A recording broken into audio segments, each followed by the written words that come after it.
I'm going to run you through tips and tricks and hacks that are really handy for your day-to-day fishing.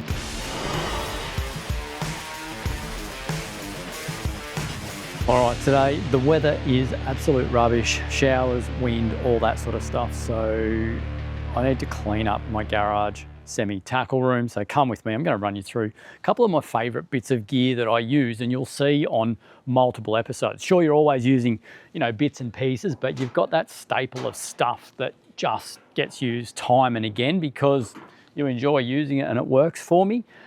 But the other thing I'm going to show you is a couple little fishing hacks along the way that make my life easier and hopefully going to make yours easier. So come with me to what is basically my second home. I spend hours in this joint just doodling around. Straight away, you'll see a whole pile of dehydrated meals because food is everything, keeps us going, but this is just easy. So in here, I've got dehydrated meals, extra jet boil gas, beef and pasta hot pot, and tasty chicken mash, two of my all-time favorites. Let me know what you guys like in these backcountry meals, because those two, they're probably the ones I eat nearly all the time. Now, if we come down here, guys, this is just extra bits of gear that I've got, and I like to have it laid out because, you'll be doing a trip or something coming up, or you've heard about something and you're like, oh, that lure there is going to be perfect. So this is just my extra stock. Straight up, but definitely my favorite hook that I use, and again, you see me using this all the time, is that guy there. That's the owner, SSW. That's the 8-0.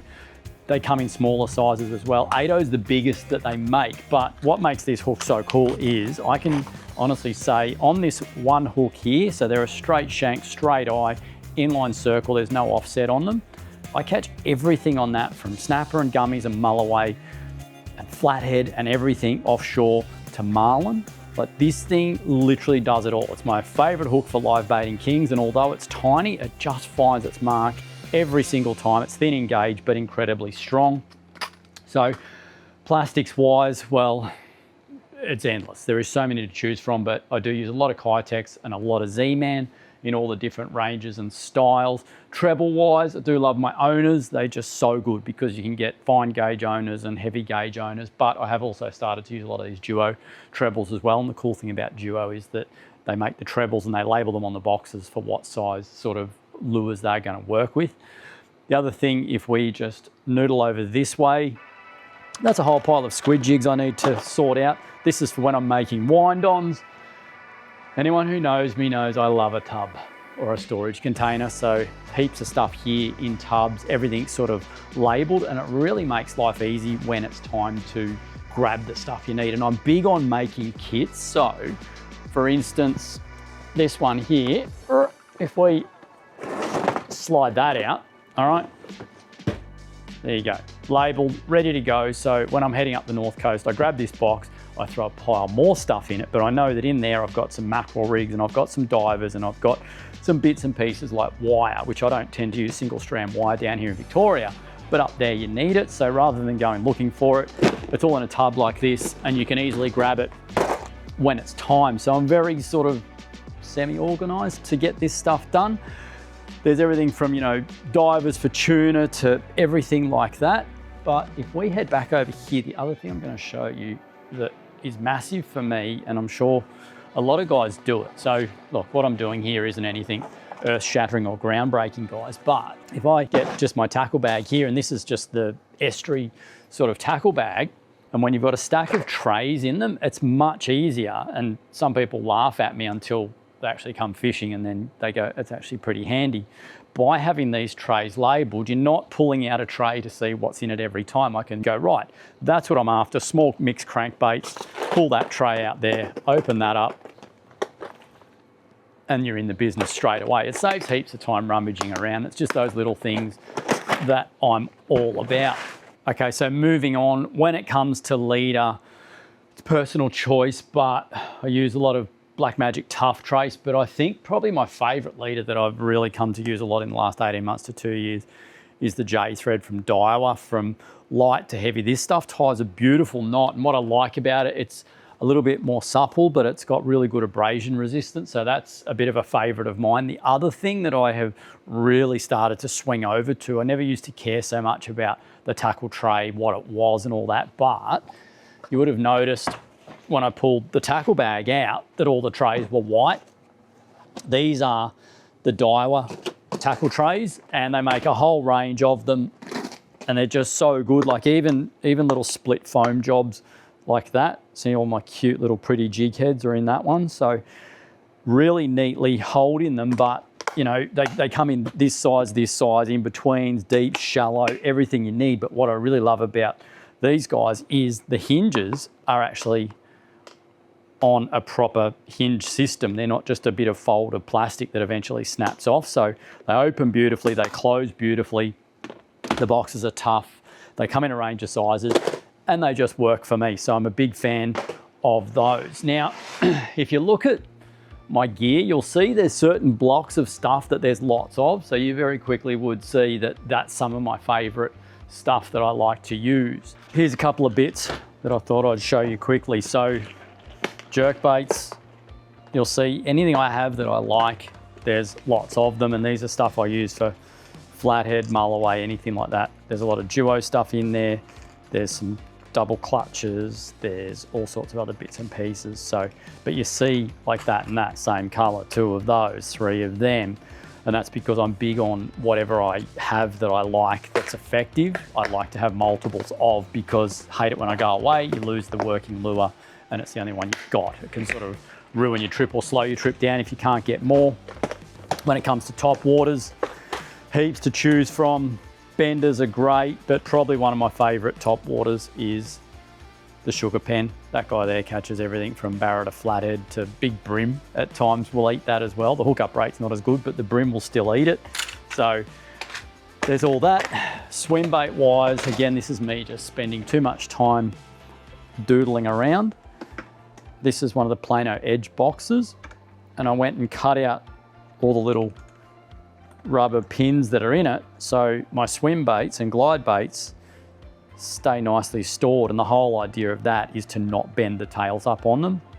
And again, you'll see there's multiples of most of the lures, the ones that work. I don't have heaps and heaps of different ones, just the ones that work. And if I grab this guy here, like that one there, she no longer works. She's had a bit of a tough life, caught a pile of barra, caught a heap of big flatheads. So it just shows how versatile it is.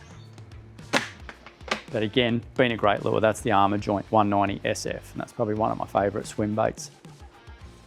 All right, jumping back to the wall, when it comes to a big blue water minnow, I think you'd have to be crazy to not say Halco, Laser Pro, these guys catch. I've knocked the bib out of that one because I've stuck it into a different lure, but Laser Pros just catch fish all around the world. Doesn't matter where you are or what you're chasing. If it's in blue water, they eat them.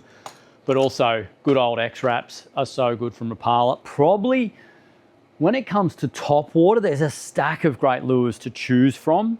But one of the most consistently good lures for me is the humble old Halco Rooster Popper. Like that just catches. It casts well. It's easy to pop. You can work it quick. You can work it slow. There's one there. It's had a bit of a rough time. Caught far too many tuna and kings and things like that. It's worn the paint off, which I love because that means it works. And even now, I'll just find I'll open the tackle box up when you're out there doing it. There's a brand new lure sitting there and you've got the old beaten up one. You always go to that because you know it works. So there's all that sort of gear. There's plenty of glides, plenty of jerk baits, squid jigs. I lose squid jigs pretty flat out, as you do when you fish for them a lot. So I've always got a good backup of them. A good stock of Molossi Marksmans, just metal slugs. You can never have enough. Doesn't matter if you're in Cape York or in Tasmania, metal lures catch fish all around the country. So that's a few of them. Actually, check this out.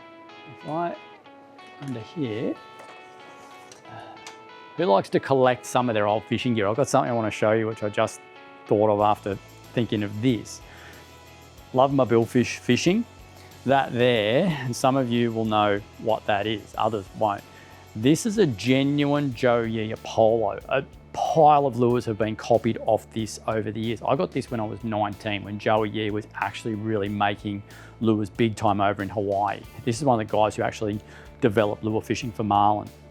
That thing there, you cannot buy anymore. And the head shape and everything's a little bit different to what the copies are these days. But that there's caught me 19 marlin. You'll see even the skirts are really stiff on it, but that's partly what makes it work. It's caught me 19 marlin and I do not want to put it back in the water because I just know something bad will happen. I'll get snapped off or bitten off by a wahoo or something dumb like that, because that is a genuine collector's item. So love that lure, love to swim it. It gets eaten all the time. I'm going to show you this. All right. This is one for the memorabilia file. So as I mentioned before, I like to keep some of my old fishing stuff. There's stuff you just don't want to let go. And I think everyone's got a story that they've got grandpa's fishing rod and stuff like that. So I've got a couple of bits in here that I'll show you, and this should really live in there, but I just have to keep fiddling with it all the time. So in this little cardboard box, I have a couple of reels. So this is the very first overhead reel that I bought, and I saved my pocket money, I think, for 2 years. And it cost me like $120 when I was, I don't know, about 12, maybe 11, maybe young, no, I would have been younger. But anyway, it's a Diamond Millionaire 6HM. It has had a hard life because as a kid, I was beating around rivers and lakes, you know, using this thing, and it was, you know, far too big for what I, you know, throwing trout lures. But I used to cast Tassie Devils with it and catch trout, but I caught striped tuna with it and salmon and tailor and kingfish. So Diamond Millionaire 6HM. I'm sure there's people out there that are going to go, oh yeah, I've got one of those, or I remember one of those. And back in the day, that was, you know, right up there in the technology of reels, and it still works beautifully now. I've just got lead core on it for trout fishing. This is probably my favorite fishing reel, although she's a bit dusty. This was sent to me by John Dunphy when I was 14, and it's a Baitrunner 3000. So this is one of the very first Baitrunners that ever came out. They didn't make the 3000 for that long. And again, back in the day, this was just leading technology. Dunphy came up with the Baitrunner system, which is still being used today. And again, this reel has caught so many fish, you know, just a standard old star drag on these. But again, that was leading the way in technology when that was out. And I just can't let it go because Dunphy was like my second dad, and that thing will stay with me forever. I've also got a Calcutta 200, which I bought when I worked at the Alpine Angler, and again, used it heaps for trout fishing and trolling and all that sort of stuff. And then the other one here, now Shimano have just released their Stella 2025 model, but this here is actually the very first Stella that came out. And that's a little 1000, all right? And back in the day, this thing was so far ahead of the game in technology, it was wild. Like everyone wanted a Stella, and this thing was so cool. Now, with what we have in fishing reels, it just feels like a fishing reel. And in fact, there's reels around now that are probably under 200 bucks that are smoother than this. But this was, in the day, absolutely amazing. So that's a couple of my little bits of gear that I love. Some other bits of memorabilia is that guy there, little Bite Me 6-inch. That caught me my meter 13 barra up on the Roper River with my mate Jezza. That was on one of the episodes. So I kept that guy there. Wanted to keep throwing it because it would have caught more fish, but also thought I should put it away and bring that one home. So a couple of bits there, guys. Swim baits that have caught some big flathead and all sorts of other bits and pieces. Let me know in the comments if there's any other stuff that you'd like me to talk about, because I can always do another one of these at some point to show you. So let's keep moving on. I'll show you some rods and reels that I use a lot. I use them because I love them, and I use them because they work for me. So this guy here, this is my Kingy outfit. You would have seen this on a bunch of episodes. Catches fish everywhere, but it's good for deep water bottom bouncing. It's good for live baiting. I troll for school tuna with it. Everything. That is a Speedmaster 12. It's loaded with 50-pound braid. It's got about 450 meters of braid on it, so it's got plenty for what I'm doing. 6'6" Venom PE 2 to 5. This is a sweet piece of gear. What I love about it, it's got quite a light tip, but it's got heaps of poke down there. Now I'll give you a quick fishing hack, tip, whatever. When you want to bend a fishing rod, people, good way to do it, we don't grab a fishing rod, we don't bend them with our thumb on the rod like that, because that's not how fishing rods bend. Good way to do it, if you need to bend one, put your foot behind the butt of the rod here. Fishing rods are designed to bend 90 degrees. That's their working curve. So if you do that, hold down low here, and then bend the rod to 90 degrees, you'll actually see the taper of the rod, if it's fast, slow, medium, whatever. But as you can see by doing that, you're not going to break your fishing rod. So that's just a quick one, but this little Venom has been just so good. I absolutely love it. When it's matched with this little Speedmaster, it's caught me a ton of fish, and it will catch me a ton more. All right, my versatile do anything rods, snapper, gummies, casting lures when I need to, do everything. Stratic 6000 loaded with 30-pound grappler braid, matched to a Venom 7 foot 15 to 40 pound. These things are beautiful to use. I can use this in Port Phillip Bay for a snapper. I use them for mulloway and estuaries, casting at Taylor and salmon and bonito, gummy sharks offshore. They sort of do everything you need them to do. They're really light, the rod bends heaps, but they're just got that poke about them that makes them sweet to use. So that's genuine favourite of mine. Now, when it comes to, and there's plenty of other bits and pieces going on here, but I'm talking more about the stuff that I'm using on a really regular basis. Move along, squid outfit, Cephia BB from Shimano, just loaded with a Stratic 3000, and I've got 15-pound braid on that. And again, that's my squid outfit. We do lots of squid fishing down here in the southern states, so that gets plenty of use. My favourite spinning outfit, I think, for casting plastics for mulloway, working, you know, certain lures for flathead, casting a small lure for bonito, salmon, tailor, doing all that. Snapper plastics. Oh, that reminds me, I'm going to go back and show you my snapper plastics in a sec. Is this guy here. It's a 6'10", 6'10", 7 foot, medium heavy, X-Pride, all right. Beautiful rod, 6 to 12 pound, matched with a Vanford 3000. This is the outfit you see me using on episodes catching some mulloway, but whenever I'm fishing bender style lures for flathead, this is what I'm always using. If I'm casting little slugs, you know, in the boat for tailor and salmon, this is what I'm using. And plastics, this is what I'm using. More of an open water snapper plastics rod. I wouldn't sort of recommend it so much up on the heavy reef up in northern New South Wales on the really big fish, but for more open water, this is just a sweet piece of gear to use. So much so that I have 2 of them, just so I can have different lures on the same outfit. There's plenty of other rods here, but we'll keep moving along. This one here has become a bit of a favourite of mine. That's one of the Essenza 7'8" from Shimano. I've been using it obviously a lot for lure fishing because that's what it's made for. It's long, it's soft, it's great for just slow rolling little cranks for brim and trout.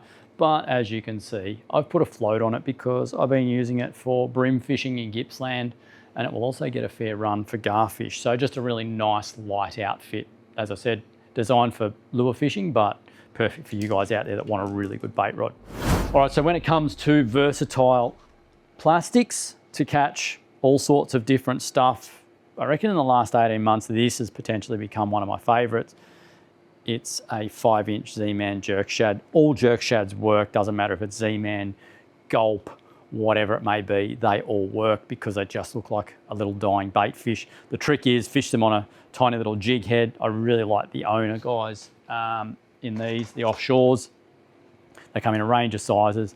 That silver owner hook is incredibly sharp and incredibly strong. So it doesn't matter if it's snapper, mulloway, barra, kings, whatever, that thing will work. And it's probably, you know, it's a hook that's so good because it's a little bit thicker in gauge than a fine gauge hook, but it's not ridiculously thick either. So you're getting really good penetration when a fish eats it, but also you're getting the strength out of a hook that's oftentimes much thicker. So that's been great. When it comes to a simple pack of plastics that gets me out of trouble a lot in the boat for your bigger species, flathead, snapper, mulloway, tuna, kings, tailor salmon, all that sort of stuff. This is what I just always have in the boat. Little bite me's 5 and 6 inch in those guys. The pilly and the mackerel has been incredibly good for me, but there's heaps of good colours in the range. Obviously the 5-inch jerk shad, which I have in a range of colours and styles. That's the new 6-inch that's just come out. So as you can see, it's just got that slightly bigger profile, which I absolutely love. So that's the 6-inch, that's the 5-inch. So you'd almost think it's more than an inch in length, but what I really like is that bigger profile of it. Gives it a bit more presence in the water. So that is a very nice piece of gear. So that's a couple of my favorite sort of, I suppose, saltwatery offshore style plastics that I use a lot of the time. And then, as I mentioned, Kitex squidgies, squidgy wriggler, 100mm bloodworm. You can't really go wrong with that. That will catch your fish anywhere around the country. So let's keep moving. I'm going to show you a couple of my little fishing hacks, and again, people laugh at me and go, wow, you really have a problem, but this makes sense. So when you're fishing in your boat and you've got lots of rods and lots of things going on, or land-based it may be, but when you've got lots of outfits, and these days we use braid, and braid's so thin, but even mono, you can spool your reels up. 12 months time, you're like, was that 12-pound braid or was it 15-pound braid? You know, sometimes you don't know, and especially if you've got multiples of something. So you may notice through some of the episodes, when there's an undershot of a reel, you'll see a little red or a blue patch or something on the underside of my fishing reels. As all it is a little piece of tape stuck on there, and as I put that up here, you'll see it's got 30 written on it. So that means it's got 30-pound braid on it. So it's really good quality, nice and thin. And that way, when it's time to re-spool, I know what I can put back on it. But in certain situations, you might pick one up and go, I really want a bit of lighter braid. So I'll go to the next outfit that's got lighter. So you'll see there, that says 30. And if I grab any of my others, they're all labeled as well. The other one I'll do too, especially say with my 2X prides that are exactly the same outfits.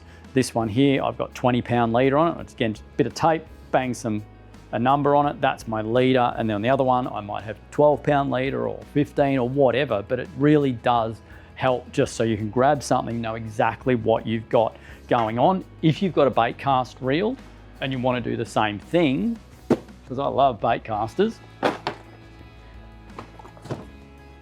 if you come over here we go, that guy there, hold that one up, see 22, it's got 22-pound braid on it. That's that. Speaking of bait casters, here is this is my favorite bait cast outfit. Again, this is an X Pride. This is the 610 with a Curado DC on it, 6 to 12-pound rod. This guy here is my flathead whacking machine. This is what I fish a lot of my sort of 6-inch plastics on, unweighted, jerk baits, anything like that. This is such a good piece of gear. It's really light, and that's what I like about it. Just like the spin rods in the X Prides, they're nice and light. It's quite pokey in the tip, but that helps me to work the lure. So if I'm jerk baiting, I can tip up, work it, tip down, work it, but also get a good hook set on a mulloway or a flathead, snapper, whatever I'm chasing at the time. So this is a really nice outfit that I love and use on a regular basis. If I'm going to one of my bigger outfits, this one is more of my big jerk bait, glide bait, swim bait one. This is my 5 kilo Venom. And again, that one's loaded up there, and you can see this is a really nice outfit. It's much more sort of pokey in the tip, and well, not so much the tip, but just in the top end, it's got more beef to it. So it's really good for throwing 190mm glide or swim bait. That reel there has 30-pound braid on it. It just casts better with 30-pound braid on a big lure. So love that guy. Now, when you get a fishing rod, usually comes with a rod bag, and that's great. But who would agree that from that point, you get the new rod, you like whip it out, you're like, woo, chuck the bag, because you can't really use it. I'm going to show you a really quick, simple way to make use of your rod bag so you look after your rod for future. So if I grab the bag that this rod came in, right, it's quite simple. We get the rod and we put it in the bag like so. So rod bags always work without a reel on it, but I like to leave the reels on the rods that I'm using all the time, put a reel cover on them for traveling, stuff like that. What I do is, and it doesn't matter if you don't have a reel cover, what I do is bring this back to the stem of the reel right there, okay? And then that's where you can tie the bag around the rod like so. So we just go around here like this. I'll just do that for now, and then you can slip the reel cover back over. So we've held that in place, but what you end up with is this floppy noodle bit at the end because, you know, obviously this part of the bag isn't going all the way down. So good thing to do, get yourself a cable tie, find the end of the rod, which is right there, come up just a little bit more, okay? Get your cable tie around here. Obviously make sure you don't get the fishing rod. So again, there's the tip. I can probably come down there. So we've got about 2 inches between the end of the rod and here. Pull that up nice and tight. Get some choppers. Snip that off. Snip that off. I'm making even more mess and I came in here to make it tidy. There you go. You've made use of your rod bag so you can use it time and again. And I am really happy with that.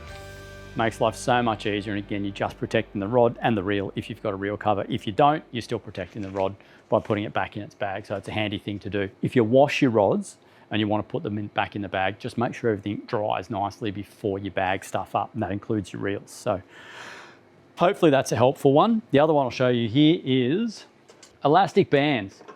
These things for rods when you are traveling. Let's just find a rod that's 2-piece. It's still rigged. All right, I've just got a little snap there. And what I like to do is have that drag back right off. So even though the swivel's at the tip, there's no pressure pulling back down through the rod. Now for traveling, I crack them in half. And if they're rigged or unrigged, it doesn't matter. That's all you need to do. Elastic band, you'll see there's one already there on the butt of the rod. I'll rip that off. Okay. The biggest thing I like to do is make sure that the tip here is up from the butt of the rod. You never want it that way because that's how you'll snap it. So I just have this just up a little bit and we go round once, round twice. That's holding there. And then if you get another one and then I just go around the stripper guide and I just go around like that, your rod is secured. That way you're not going to break stuff and it's always there handy to be used, whether it's in the boat or the car or whatever it may be. So a couple of quick little things, the marking of the reel with the braid and the leader, the rod bag, that sort of stuff. It really helps. It's all basic stuff that I just do day to day, but a lot of the time I'm with mates or with people and they're like, oh, what have you done there? What have you done here? It's just, second nature to me. So hopefully some of these tips are sort of handy for you guys. Let me know again if there's anything else you'd like to see. Let me know if you've got some cool tips and tricks and hacks that are really handy for your day-to-day fishing. But anyway, this is me.